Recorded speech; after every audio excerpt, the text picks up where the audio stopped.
What's up, y'all? It's Dr. Paul with Liberty Hill Comics, where I share my passion and over 40 years of experience comic book collecting, investing, and conservation with you.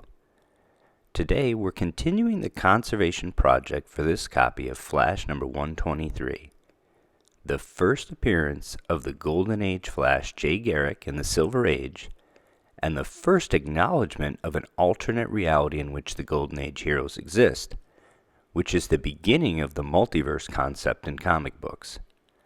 Published in September 1961 by DC, it was written by Gardner Fox and drawn by Carmine Infantino.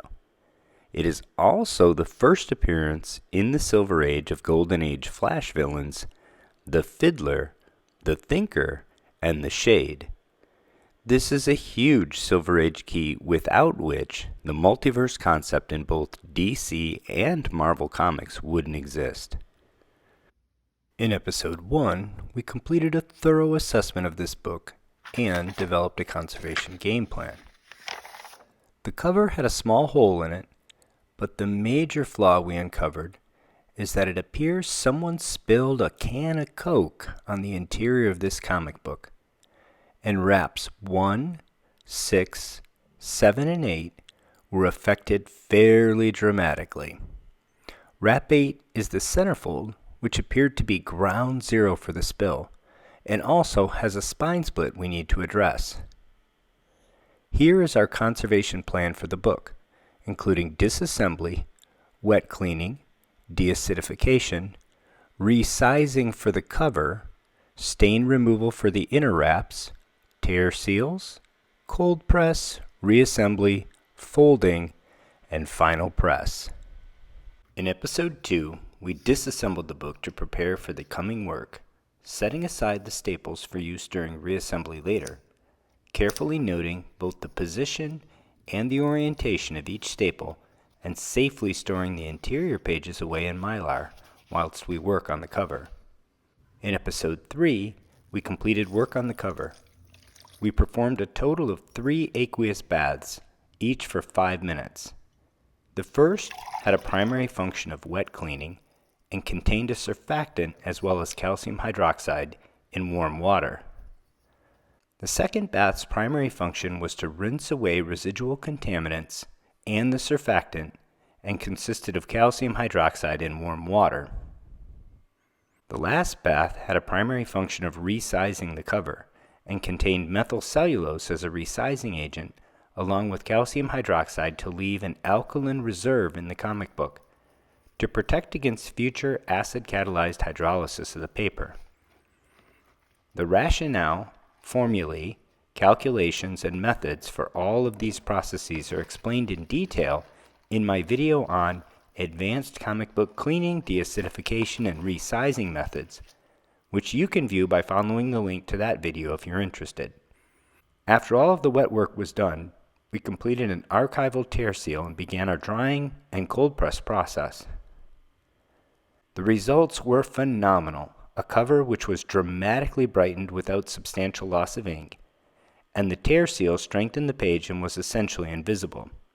The resizing will strengthen the paper and make it water resistant, and we used no harsh chemicals that would provide aesthetically pleasing short-term results, but long-term damage to the paper. In Episode 4, we started treating the stains on the interior wraps. Our approach was to start with the least invasive method on the wrap with the most severe staining, which was the centerfold, and regularly check our progress and step up to more invasive methods as necessary. Then, once we achieve the best result our knowledge and skills will afford us on the centerfold, we'll apply that method to the remaining pages so that we don't have a difference in paper quality or any remaining stains from wrap to wrap on the interior of the comic book. Our first step was a 500 milliliter wash consisting of 20% saturated calcium hydroxide in warm water with 5 drops of Triton X100 for 20 minutes. Triton X100 is a surfactant, and the primary goal of this first aqueous bath is washing or cleaning the paper. We followed this with a 300 milliliter bath of 33% saturated calcium hydroxide solution in tap water, but with concurrent exposure to our 465 nanometer wavelength blue LEDs at 4 inches for 1 hour. After this procedure, we dried the page and cold pressed it to have a look at the progress so far on the stains. We made considerable progress on the stains and retained good ink and paper integrity, but I felt we could do better. In particular, the first wash was very dirty, and upon reflection, I didn't like the page sitting in the really dirty wash for 20 minutes. So, we have both more work to do on the wrap and ideas for tweaks to the method for the next wrap. In episode 5, we continued work on the centerfold with concurrent photo and chemical bleaching. We use only 0.5% hydrogen peroxide with 25% saturated calcium hydroxide concurrent with our 465 nanometer blue LEDs for photo bleaching. We reviewed the literature to explain why it's contraindicated to use hydrogen peroxide at concentrations higher than 0.5% for paper conservation, and why we never use chloramine T for bleaching in conservation. Total bleaching time was 2 hours, with the bleaching solution replaced every 30 minutes throughout. We reviewed the results and decided we had taken this page as far as we wanted to. Under normal viewing light, the stains are no longer noticeable, although under very intense LED lighting, the barest hint of shading remained where the darkest stains were. In episode 6, I presented a streamlined cleaning, deacidification, and bleaching process for the interior wraps with infographics to clearly communicate the materials and methods that I use for the rest of the interior wraps. I was much pleased with the results from the small modifications we made to the process. It was more efficient, and I think the rinsates demonstrated the benefits of multiple shorter wash sessions. As with our previous stain removal method, nearly complete stain removal was achieved while brightening up the page without noticeably affecting the ink vibrancy or paper stability. The pages looked great, as you can see from these side-by-side before and after images. If you wish to watch any of those episodes before watching this one, just click on the playlist I've created for this project. Today, I'm going to show you how I store the pages while I'm working on the rest of the book, and we're going to reassemble the wraps back into a comic book. This is my massive Seal Masterpiece 350 dry mount laminating press. In addition to being able to press 6 comic books at a time, it's great for storing the wraps of a comic book while you're working on the rest of the book, because with its massive size, you can store the wraps flat. When I have the wraps flat, I use 11 by 17 inch 100-pound Bristol cardstock between each page.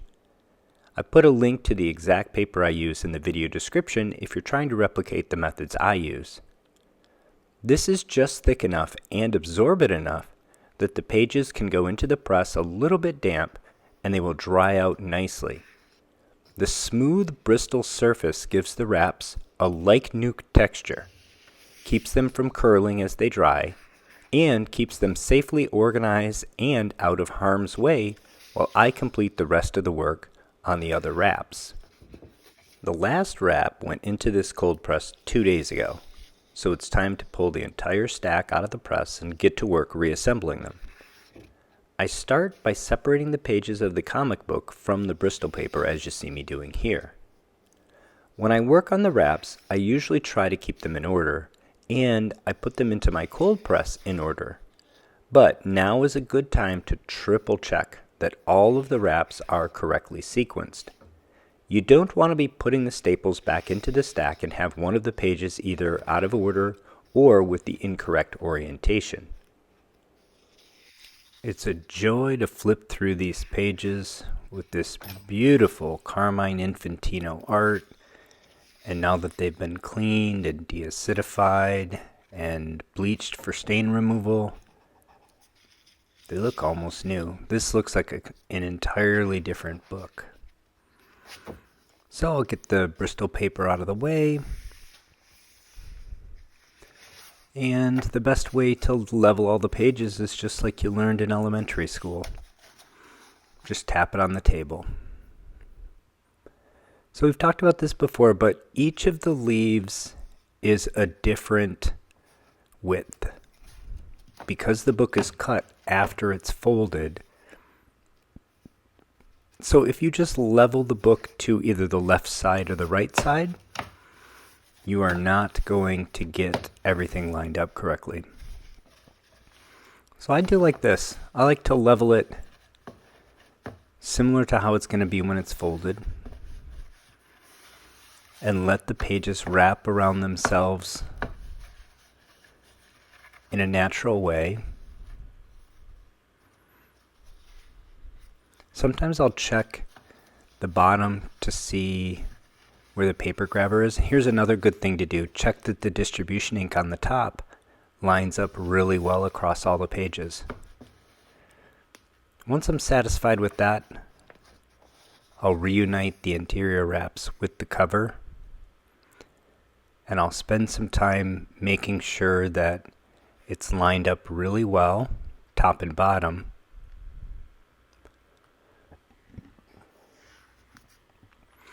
And also that it's centered within the cover, left to right. Now I'll do the same procedure with the cover around the wraps. And I'm just leveling it on the bottom and on the top, but allowing left to right the width.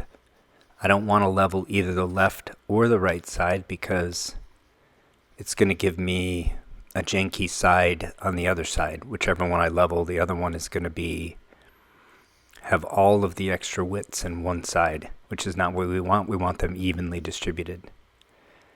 Satisfied now that I have it all set, I went and retrieved a needle and my staples. Of course, we've preserved the staples top and bottom, left and right. These staples are unique in that both of them had a very short upper arm. So this is something a little bit different than what I've done before. I'm going to lay the staple right next to the staple holes. This should help me if the staple holes are just a little bit elongated from wear and tear. It helps me with precise placement of these new holes that I'm going to establish. I'm trying to use old holes, but the reality is the pulp, sort of in all those wet washes, almost closes those holes back up. So we are establishing new holes. I'm also going to do something here a little bit different. I'm lifting the book to make sure that the needle, not just the point touches the paper, but actually the body of the needle penetrates the paper. And I think this worked a lot better. You see me fumble with this staple a bit less than is typical. It's always a bit awkward, as I've said before. But I'm happy with this slight adjustment to how you've seen me do that on camera before. So again, one is setting the staple right next to the staple holes, and the other is lifting the page so that I get deeper penetration with the needle. That probably could be accomplished even better with some foam core or styrofoam or something under the book, because then I wouldn't be worried. As I lift the book, I am a little concerned about the pages shifting one relative to another. So here I have this Delrin block that I've just drilled a tiny hole in. I think it's 3/32. Of course, the staple wire is only 21 thousandths of an inch, so it's a relatively small hole. And that Delrin block is just to stabilize the paper while I push the arm down. Because that arm was so short, I didn't even bother pushing it down right now. It's not affecting anything. And this allows me to level the cover again. So I'm just making micro adjustments here, trying to get the cover leveled top and bottom and then distributed evenly left to right along the width. Satisfied with that, I'll retrieve the other staple, the bottom one. Again, the upper arm is very short. Place it right next to the staple hole, and then with the needle, I'll puncture the paper. With my left hand, I'm going to lift the book a little bit to make sure the puncture hole goes all the way through. And then I'll do the same with the bottom hole.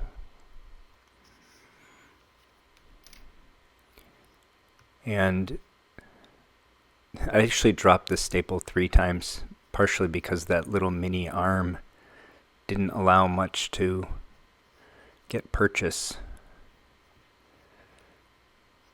But it's in one side, and relatively painlessly will go in the other as well. I didn't edit this out to make myself look like a staple replacement superstar. Try to be forthcoming and sort of transparent and play with all my cards on the table when I show you these techniques. So boys and girls, that's the best I have been able to figure out how to do this. And if anybody has a better method, I'm all ears. As I said, that's less awkward than I often struggle with, so I'm happy with those little adjustments to how I'm placing the staple. So I push the staple arm down, and as I do, I aim it right for the stains or discoloration from the staple from the factory, so that I'm trying to bend that metal right back exactly where I found it. This is the Capable Staple Tool from Rick Morgan over at Immaculate Comics. And it's just another tool. This one has a little groove in the bottom to stabilize the paper and the arm that's already bent down while we bend the free arm down. And now I'll go ahead and come back to that top staple and bend the short arm of the top staple as well. I'm just using my nail today. It's all I need for sufficient pressure to lock the pages in place. I'll get my magnifying ring that I was using for good light and magnification out of the way. And there it is, ready to be refolded.